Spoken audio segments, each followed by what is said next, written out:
Assalamualaikum warahmatullahi wabarakatuh. Apa kabar teman-teman? Semoga dalam keadaan sehat selalu dan senantiasa dalam lindungan Allah Subhanahu wa taala. Baiklah, pada kesempatan kali ini kita akan belajar bersama tentang cara menulis berita atau cara mudah menulis berita ya. Jadi setelah kita mendapatkan data dari lapangan atau memperoleh informasi yang akan kita susun menjadi sebuah berita, selanjutnya langkahnya adalah kita menyusun data-data itu menjadi sebuah berita. Lalu bagaimana caranya menulis berita itu atau bagaimana cara mudah menulis berita itu? Ikuti video ini sampai tuntas. Oh ya teman-teman, jangan lupa like, subscribe channel ini ya, supaya saya lebih semangat lagi dalam berbagi manfaat untuk teman-teman.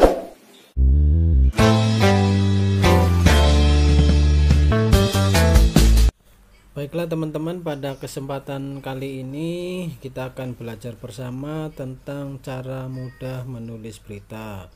Di video sebelumnya saya sudah pernah menjelaskan tentang dasar-dasar jurnalistik, kemudian tentang nilai-nilai berita dan tentang teknik wawancara. Yang mana untuk teknik wawancara sendiri merupakan metode untuk mengumpulkan data atau mengumpulkan informasi yang akan kita buat menjadi berita. Nah, di sini kita sekarang belajar tentang bagaimana menulis beritanya. Nah, sebagaimana penjelasan sebelumnya bahwa berita adalah laporan kejadian atau peristiwa atau pendapat yang menarik dan penting disajikan secepat mungkin kepada khalayak luas, baik melalui media cetak, media elektronik maupun media online. Jadi dalam hal menulis ini, saya meyakini bahwa menulis merupakan keterampilan yang tekniknya bisa dipelajari oleh siapa saja, termasuk juga dalam hal menulis berita ini. Jadi ini bukan suatu yang susah untuk dipelajari, tapi merupakan keterampilan yang ada polanya, yang ada tekniknya, sehingga ketika mau mempelajari polanya, mau mempelajari tekniknya, insya Allah kita bisa menulis berita. Siapa saja bisa menulis berita. Sebagai pengalaman ya, bahwa di media tempat saya bekerja itu hampir tidak ada wartawan yang backgroundnya jurnalistik, tapi backgroundnya rata-rata dari jurusan yang lain. Dan saat masuk menjadi wartawan, rata-rata mereka juga tidak punya kemampuan menulis yang baik, tapi karena ada keinginan kuat untuk menjadi wartawan, akhirnya mereka pun bisa menjadi wartawan yang baik, yang artinya yang tulisannya baik dan enak dibaca begitu. Jadi intinya pada proses ada keinginan dan mau berlatih untuk belajar menulis.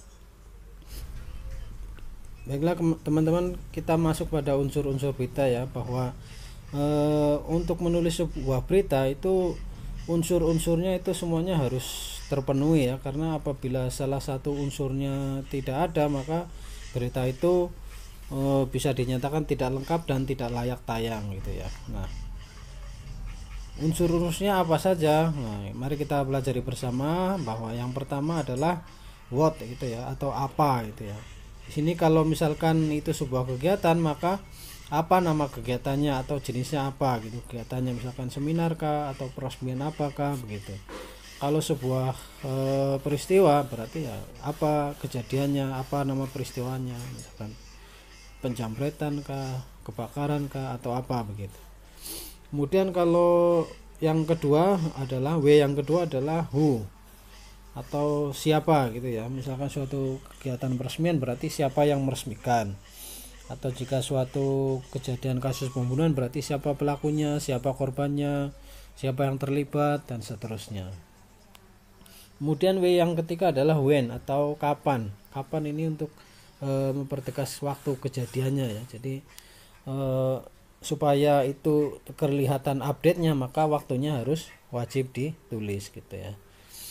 Jangan sampai berita sudah lama baru mau diberitakan, berarti itu nanti tidak memenuhi unsur keupdatean, keaktualitasan gitu. Jadi itu nanti juga bisa jadinya berita itu bisa tidak layak.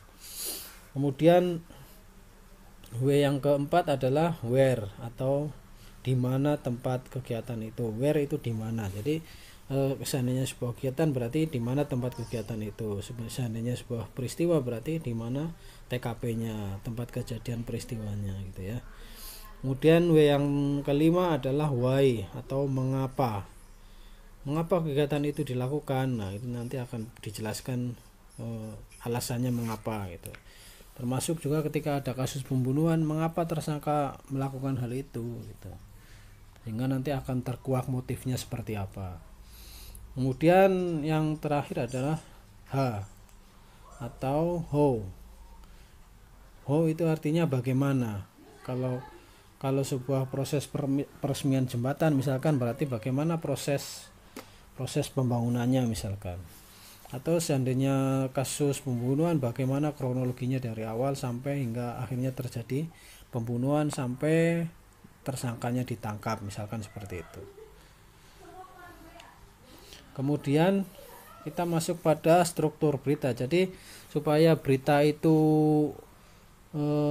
dibaca enak, maka harus sistematis gitu. Jadi ada strukturnya supaya dari atas ke bawah itu enak dibaca, berarti kita harus berpedoman pada strukturnya gitu. Jadi pada bagian atas sendiri adalah judul berita atau head ya, head. Jadi judul berita itu harus ringkas, maksimal 7 kata. Kemudian mencerminkan isi, menarik, dan sebaiknya berupa kalimat aktif. Misalkan subjek, predikat, dan objek. Jadi kalimat aktif itu berupa subjek, predikat, dan objek. Contohnya misalkan kalau kegiatan peresmian jembatan ya, contoh judulnya begini, jadinya Presiden resmikan jembatan Yotefa misalkan. Jadi ada subjeknya Presiden, resmikannya predikat, dan jembatan Yotefa menjadi objeknya. Kemudian baris tanggal di setelah judul, di bawahnya ada baris tanggal. Itu jika diperlukan ya, karena biasanya banyak yang tidak menyebutkan juga. Terkadang media itu hanya menyebutkan nama tempatnya saja.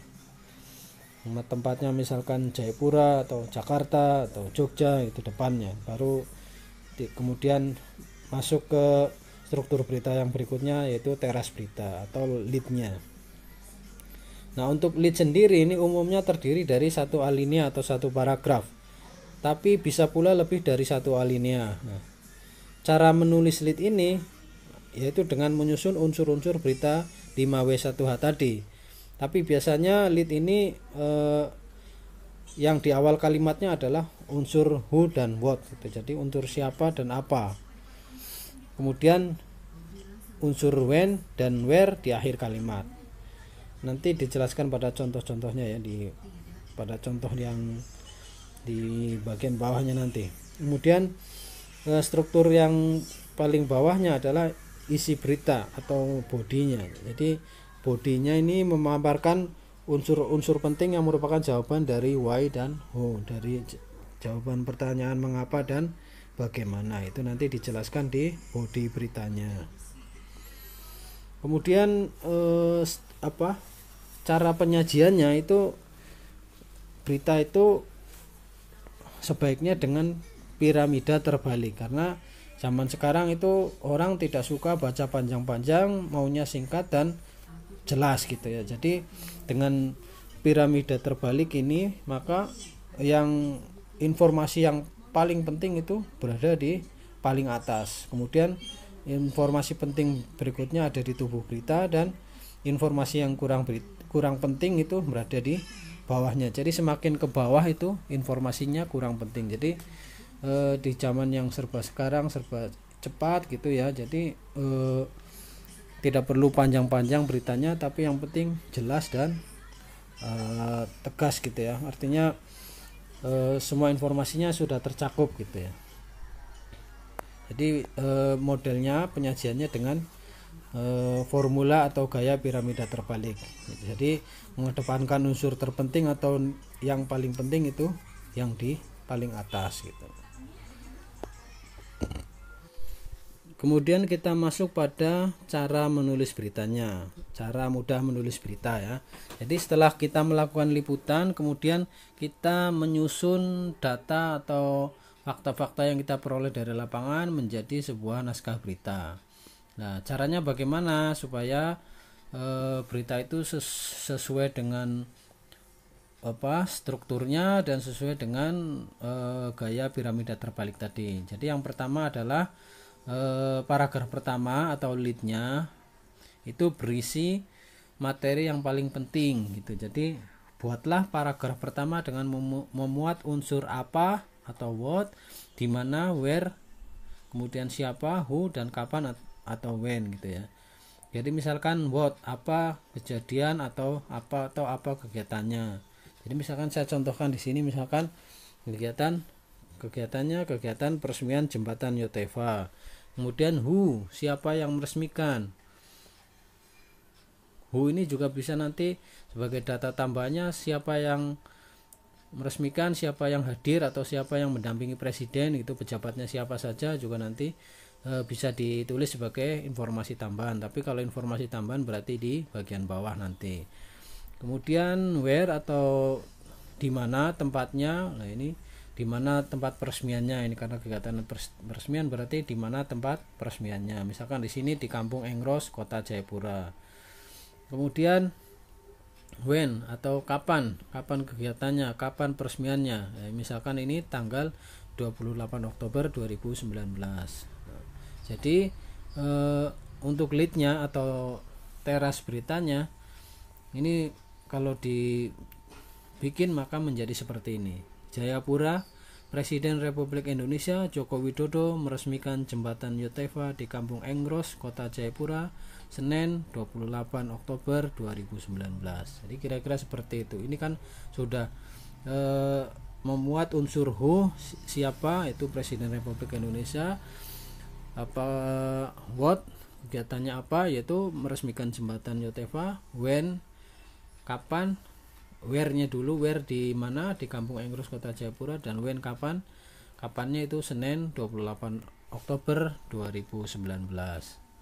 Jadi itu menulis lead-nya seperti itu. Lead juga sebenarnya bisa dirubah-rubah, apa artinya tidak harus who-nya di depan, bisa juga lead itu what-nya di depan atau where-nya di depan atau juga when-nya di depan. Nanti akan saya jelaskan di video-video berikutnya cara membuat lead. Kemudian kita masuk kepada bagian yang kedua. Jadi setelah kita membuat lead, maka di bawahnya lead kita paparkan informasi dengan satu paragraf lanjutan berupa kalimat pernyataan. Jadi setelah ada leadnya kita lanjutkan dengan kalimat pernyataan. Jadi misalkan dari data yang kita peroleh, pernyataan Pak Presiden begini, jadi langsung kita susun ya. Jadi menurut Presiden Jokowi, jembatan sepanjang 733 meter ini menjadi tonggak sejarah di tanah Papua. Bukan hanya simbol penting yang menyatukan saudara sebangsa dan setanah air, namun juga simbol sumpah kemajuan untuk membangun tanah Papua. Jadi itu pernyataan penting dari Pak Jokowi ya. Jadi di paragraf keduanya kita lanjut dengan pernyataan. Kemudian setelah diisi dengan pernyataan, maka paragraf ketiganya kita tulis dengan pernyataan narasumber yang dengan menggunakan kutipan langsung. Jadi misalkan di bawahnya kutipan langsungnya ini tentunya kita ambil dari data-data yang Pak Presiden sampaikan saat wawancara maupun saat misalkan diambil saat sambutan gitu ya. Jadi misalkan ini data yang kita peroleh jadinya seperti ini. Jadi dengan setelah paragraf kedua berupa pernyataan tidak langsung, kemudian paragraf ketiganya kita kutip dengan ditulis dengan pernyataan langsung. Jadi jangan menggunakan tanda kutip ya, ini karena kalimat langsung.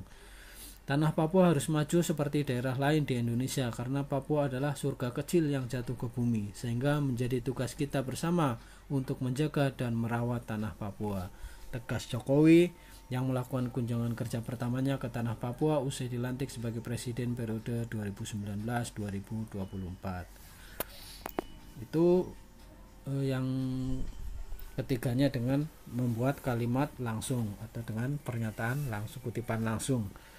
Kemudian keempat caranya dengan untuk tubuh beritanya atau bodinya itu kita tulis dengan pernyataan penting lainnya. Jadi misalkan di tempat kegiatan itu ada sambutan atau kita wawancara dengan Direktur Operasi Hutama Karya yang mengerjakan proyek itu. Jadi dari keterangan itu misalkan diperoleh seperti ini. Jadi setelah kita susun menjadinya seperti ini.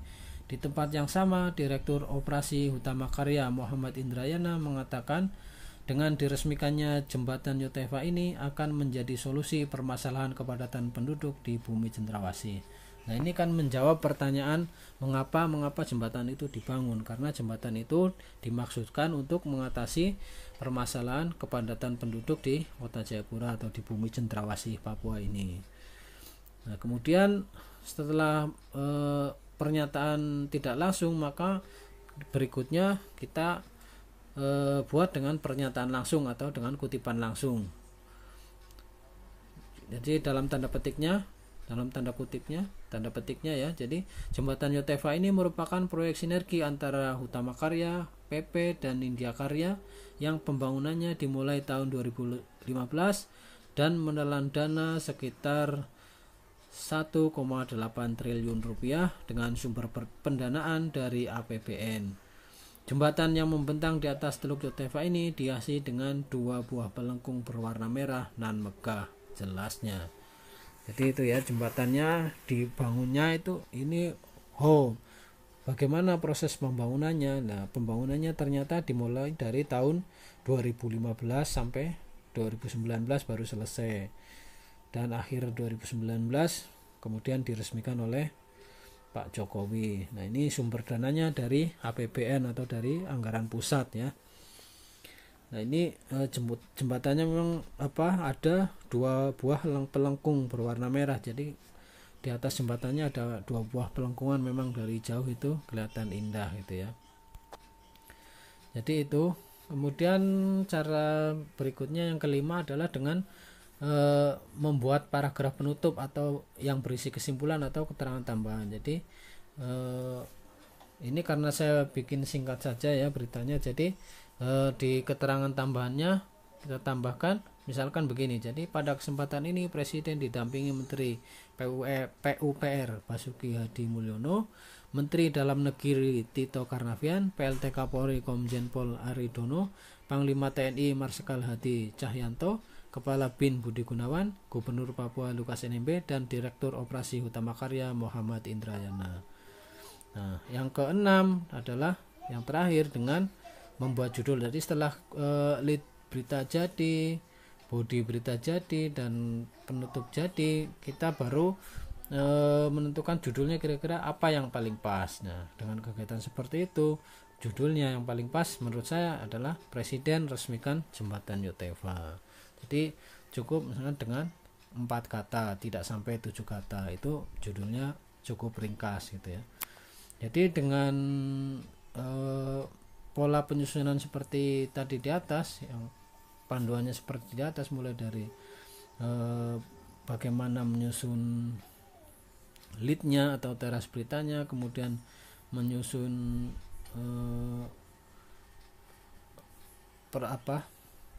bagian-bagian pentingnya, maka beritanya kurang lebih menjadi seperti ini ya. Jadi bisa teman-teman baca sendiri dari rangkaian susunan berita seperti di atas, akhirnya beritanya menjadi seperti ini.